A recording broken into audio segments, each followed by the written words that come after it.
নমস্কাৰ মোৰ বন্ধু বান্ধৱীসকল, সকলোকে সুপ্ৰভাত জনাইছোঁ।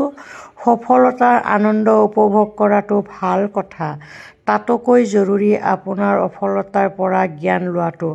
আজি এইখিনি কথা কৈ মই ৰাতিপুৱাই আৰু এটি সৰু ভিডিঅ' লৈ আপোনালোকৰ মাজত উপস্থিত হৈছোঁহি। এই সৰু ভিডিঅ'টোত যিখিনি কাপোৰ লৈ মই আপোনালোকৰ মাজত উপস্থিত হৈছোঁ সেইখিনি কাপোৰৰ কোৱালিটিৰ বিষয়ে কৈ আছোঁ। টপ কোৱালিটিৰ টচ কটনৰ যোৰা হয়।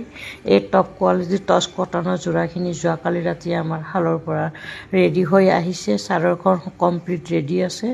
যদি ভিডিঅ'টোত দেখা কালাৰৰ কোনোবাটো ল'ম বুলি ভাবি আছে, দেৰি নকৰি স্ক্ৰীনশ্বট লৈ আমাক হোৱাটছআপ কৰিব, নহ'লে কল কৰিব। আপোনালোকৰ ওচৰত মই সকলোখিনি কাপোৰ আগবঢ়ালোঁ।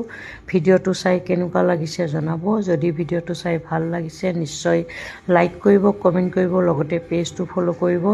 ইমান সময় মোৰ ভিডিঅ'বোৰ চাই থকাৰ কাৰণে আপোনালোকক অশেষ ধন্যবাদ জনাইছোঁ। আগলৈকেও ভিডিঅ'বোৰ চাই নিশ্চয় কমেণ্ট এটা কৰিব বুলি আজিলৈ ভিডিঅ'টোৰ মাজৰ পৰা বিদায় লৈছোঁ। আৰু এটি নতুন ভিডিঅ'ত সকলোকে একেলগে লগ পোৱাৰ আশাৰে সকলোৰে বাবে দিনটো শুভ হওক, মংগল হওক, তাৰ কামনাৰে আজিলৈ আহিছোঁ।